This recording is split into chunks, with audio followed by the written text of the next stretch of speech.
standard care package, and that is their mailing address as well. All righty, Rob Gaines, the infamous. I should have a huge tie-in, and I just am so grateful to be in your world. But Rob is a MAPS coach, with our national coaching company. But the one thing I know about Rob is he is passionate about wealth, investing, and creating lots of wealth and income streams. And he does this, how I know is he works at it every day. And if you go watch him, he pours into their community in Southern Indiana. He teaches, he trains, he's created opportunities for collaboration around wealth. And so today is about Rob sharing all the Rob things. And so Rob, you've got it. Do you want to share your screen? Should I give you a co-host? I'm going to share my screen. I got a presentation put together, but I'll start with a couple of the comments before I go there. Okay. So Tara, Bo, I appreciate the opportunity here to speak today on the very broad, large topic of wealth, right? And when you asked me to do this, I thought, oh my gosh, I went to Buffy, one of my business partners, and thought, what am I going to talk about? I got 30 minutes. There's so many things to talk about, right? And so here's what I've chosen to do. I got into this industry in 2017. I was in the restaurant business for many, many years before that, thinking I knew what it was going to take to retire as a wealthy person, right? So my presentation today is for all those people that were just like me 8, 9 years ago, right? It's really what I've recognized over the past several years that has transformed my ability to become a wealth builder. All right, and to bring education to other people as well. I became a MAPS coach in 2019. That was a pivotal change in my mindset, in my knowledge base when it comes to building wealth. And that opened up all these other doors in Keller Williams, things like KW Wealth, and then even beyond that, just all the different things. So I'm going to be speaking to those people who are just like me coming into this industry. In the first couple of years, I did not become an actual investor until 2020. So I spent 3 years getting ready to do something and I didn't know what it was. All right. I was spent 3 years getting ready to do something and I thought I knew what it was and I found out I didn't know what it was. So let me share my screen and we will jump in.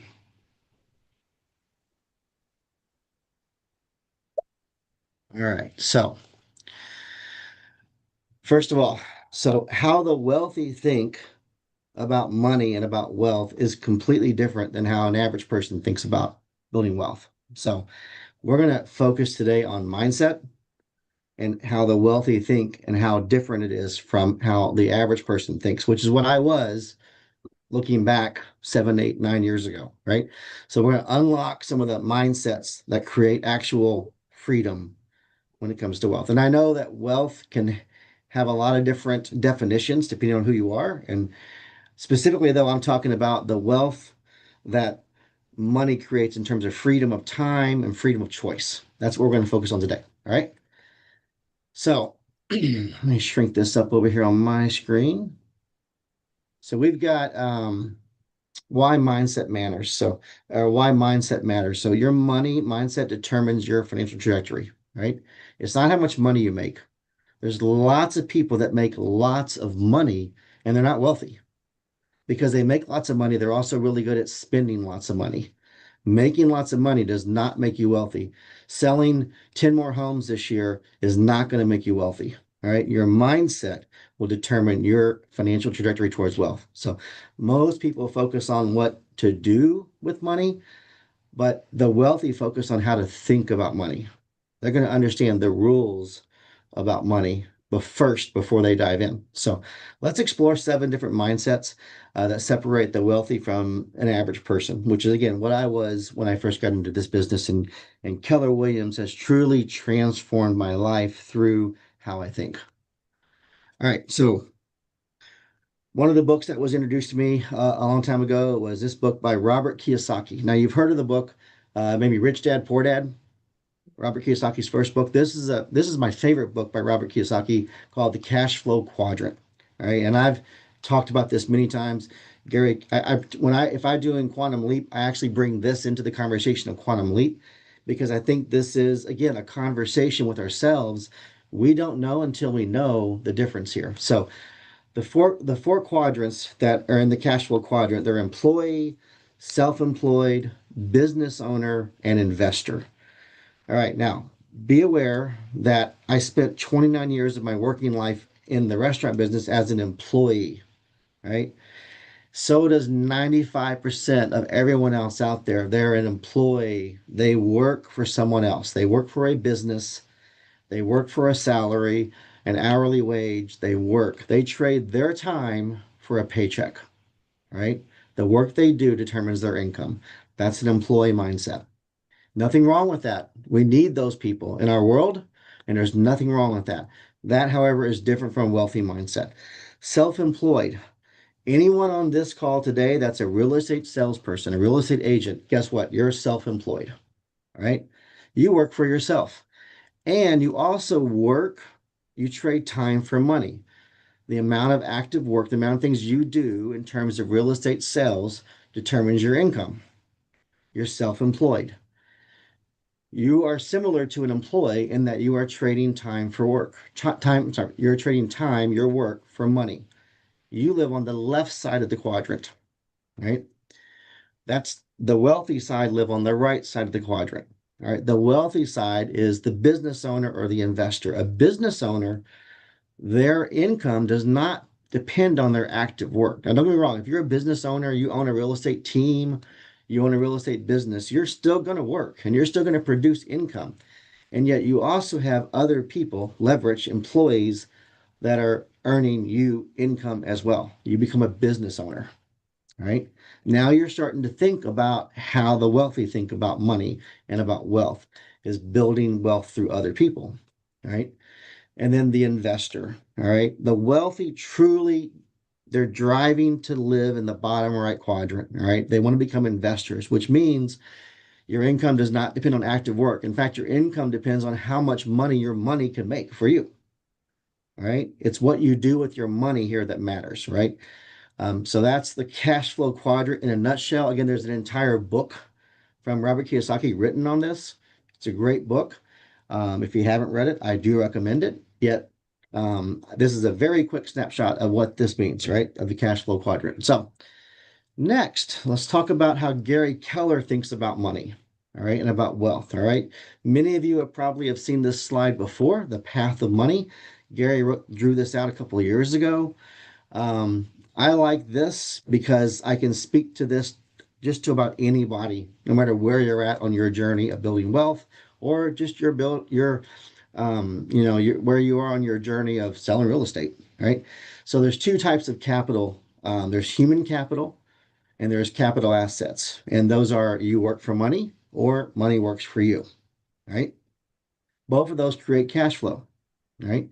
And then, as Gary says it, we only have four choices what to do with our money. We can spend it, we can donate it, we can hold it, which is kind of like letting it sit in your checking account or, God forbid, under your mattress at home, doing nothing for you, doing nothing at all, or you can invest it, right?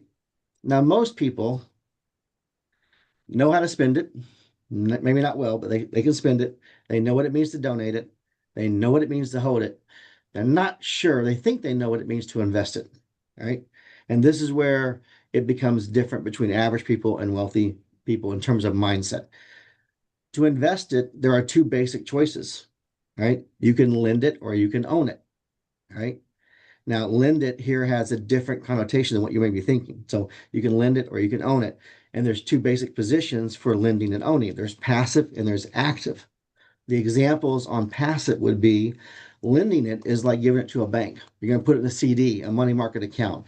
You're going to give it to the government and buy some bonds, T-bills, right? You're letting someone else have control of your money, and they're going to give you a conservative to moderate return, all right? You can also own it, meaning that you make the choice. You purchase stocks, REITs, mutual funds, but those are passive again because you don't determine the outcome of what that money does. Someone else controls the outcome of what that money does. All right. You invest in a stock into a company, then you're relying upon that company doing well determines whether or not your money does well. Okay, but that's one basic position is passively you can lend it or own it. Actively, you can lend or own. All right, lending looks like owner financing or private lending, like we call it hard money loans. A lot of us in real estate know what that means. You make a choice, you control it, you determine it, but you're lending it out and you have a position there. All right, and then owning it means owning businesses or owning real estate. Those are two good examples of active ownership in terms of investing. Whether it's passive or active, those create financial returns. If you're doing it right, those create financial returns. And that, as you can see, cycles all the way back up to the top, all the way up to the top to the capital assets, where again, it recycles back into your money works for you, goes back into cash flow, and you can go from there. Now, what's different here? All right, this is the path of money for all people, right? Whether you're an employee, self-employed, whether you're a business owner, or whether you're an investor, it's the same path of money for all people. The difference, I think, really stands out in number two. All right. That's the spend it, donate it, hold it, invest it. All right. The average mindset is really focused on what am I doing with my money this week or this month, maybe this year. All right. The wealthy mindset is something much more long term. All right. Let's get into that. So, income versus assets. So, average mindset focuses on income, your salary, your hourly, whatever it is, your wage. You're looking for that next raise of 3% or 4% or 5%, hopefully. And you just want to keep pace with society at that point, right? Now, if you're in that mindset, again, I was in this mindset for a long, long time, and I thought, man, if I could just get another 3 or 4 or 5% raise, I'm doing really good. The reality is, due to things like inflation, you're just keeping up with everything else that's going on around you. You're just maintaining. You're not becoming wealthy. You're not growing wealth. You're never growing wealth from your income. All right. So the wealthy understand this. All right. Again, none of us on this call, we can be a luxury agent and we can sell 50 homes, we can sell 60 homes, we can sell 100 homes, we can sell 200 homes. That is not a wealthy mindset. That is an employee mindset. All right. Selling more real estate does not make you wealthy. All right. It's what you do with the income that then makes you wealthy. All right. Wealthy mindset is focused on assets and cash flow. Assets equals income that continues without your labor. All right. An example there is a rental property versus a high paying job. You can make more money, doesn't mean you're going to become wealthy. All right. If you can invest that money in things that produce passive income, you're on the right path there. All right.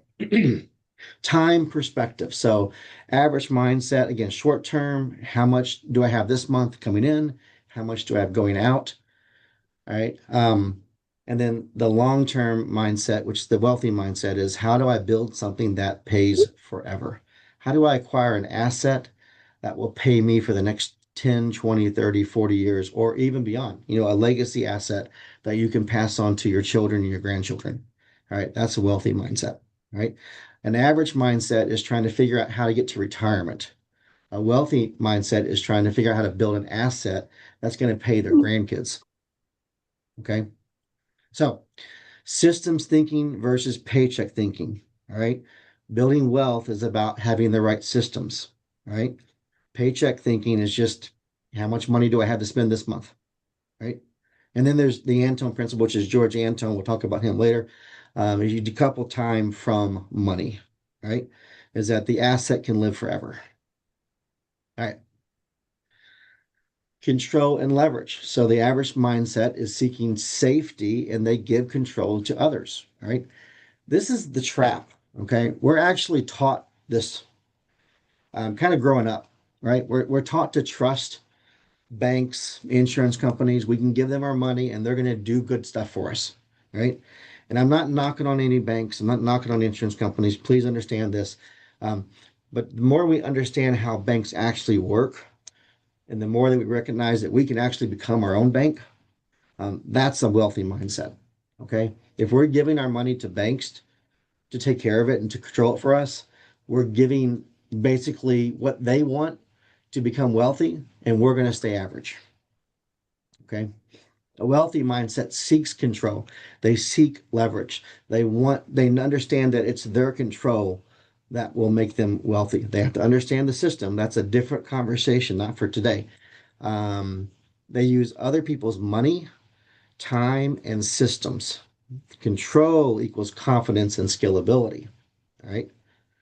And honestly, control equals safety for the wealthy people, right? Because they can control the variables like debt to asset, how much income is being produced versus how much debt is you owe on. So, which I can get into like DCR and all those things. But again, that's another conversation for another day, which I'm happy to have with all of you. All right. Financial education. So, average mindset, you follow common advice, right? Like put your money in a bank, put it in a savings account, buy a CD. All those seem on the face like good things to do. You might just be keeping up with inflation though, right? And if you're keeping up with inflation, then all you're doing is maintaining your ability to purchase things, not creating true wealth. Okay. A wealthy mindset, you learn how money really works, right? Taxes, capital, structures, deal flow, all those things. You have to understand these things to have a wealthy mindset. Money is a game, and we simply need to learn the rules. The banking system itself is a game, and they just know the rules that we don't know. And yet we can learn those rules. They apply to us just as much as they apply to those banks. Debt as a tool. All right. Now, a lot of people are going to get really angry with me real quick right now. All right. That's okay. I'm okay with that.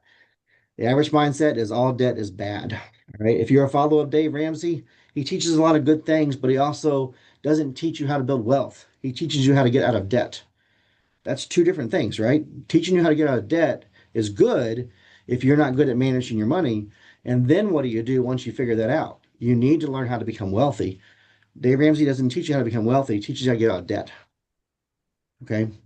A wealthy mindset. Debt can be good if it builds cash flowing assets. Bad debt is a liability. All right. Debt on non appreciating assets, not good. Good debt, leveraged growth equals leveraged growth. Listen, the wealthy simply understand that debt is a tool in their system to use to build wealth. Right. Wealthy people understand that debt is a hedge against things like inflation and taxes, right? You can pass along inflation to someone else by using debt, right? Again, that's a little bit that's a high level thought process. And I've got some recommendations at the end of this I can give you if you're interested in learning more about how to understand that. But debt is good in terms of leverage, in terms of tax shields and inflation shields, and that's what the wealthy understand. It's a completely different mindset. All right. All right. Savings versus capital positioning. Your average mindset saves to spend. I'm going to save money so that I have more money to buy a house. I'm going to save money so I can buy a car. I'm going to save money so I can go vacation. And that's okay. All right. But we're not here to teach an average life, are we? We're here to teach life by design. All right. So that's a wealthy mindset. Life by design is a wealthy mindset. We're positioning our capital to grow. We want to invest and acquire assets. There's a great book out there called The Lifestyle Investor. And that book teaches you want to buy a new car? Great. Buy an asset, an investment that produces the income that pays for that car. It's a lifestyle investor. That's a wealthy mindset. Your capital is deployed, not stored. You think about velocity of money and not the accumulation of money. Your money can make you money. You do not have to be the vehicle for making money. Your money is the vehicle for making money. That's called velocity of money. All right. We're going to wrap up with these couple of slides here. So if you've been in KW Wealth or you've been in one of Brett Tanner's classes who runs KW Wealth, you have seen maybe his chart on how he thinks about money and how money flows and about wealth building. Okay. So I want to share this with you as just another alternative way to think about how money works. All right. So in this case, he has his war chest or his wealth accumulation account. So all income, all money flows into this account. And then from that, he has money that goes into his family checking account, which is for his monthly consumption, whatever that number is. Example, we put 5K. So if that's all your monthly bills to pay for your gas, your groceries, your mortgage, your car, whatever, insurance, that's 5K. And then you need some kind of reserves or savings or protection. He calls it protection. I call it reserves. Other people would know it as savings. And in this example, he uses is 6 months. So that would be 30,000 in savings. You're going to use whatever number you need to use to be comfortable and sleep at night. Could be 12 months, could be 3 months, it could be 2 years. I don't know that. Only you will know that. All right.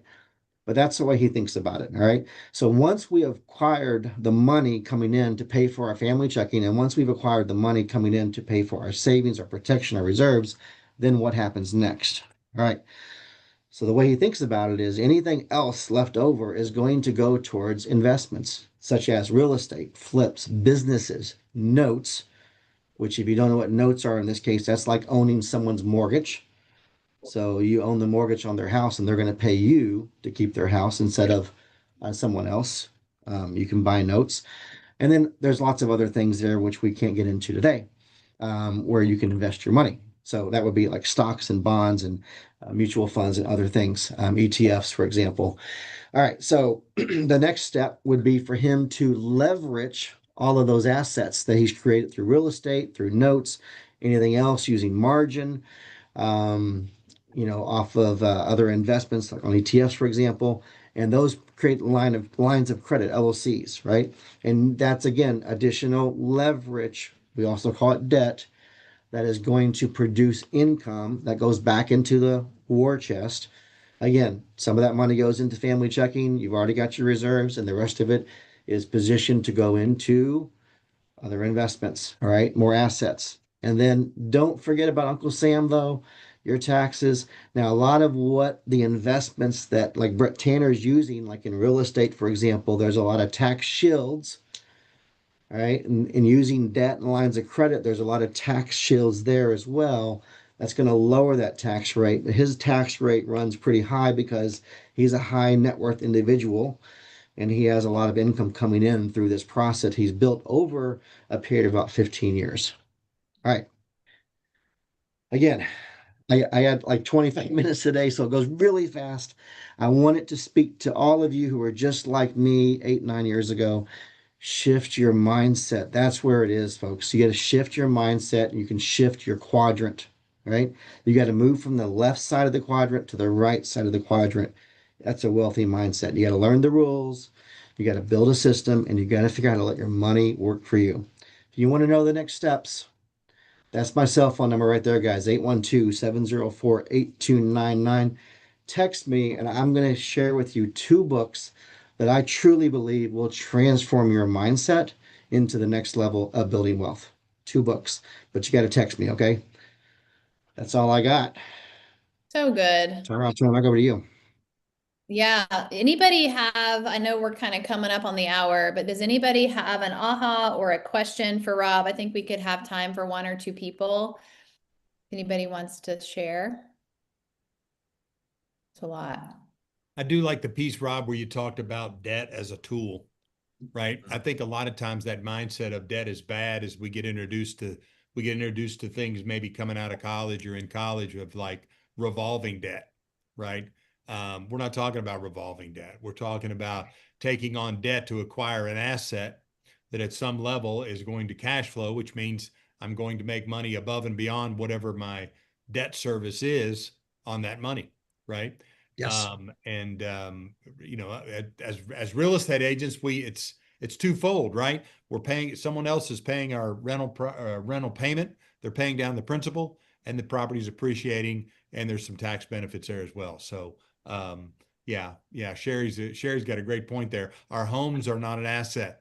Yeah. Now that the home could be a place where you acquire capital, right? Rob said mentioned line of credit, that Credit. HELOC. Yep.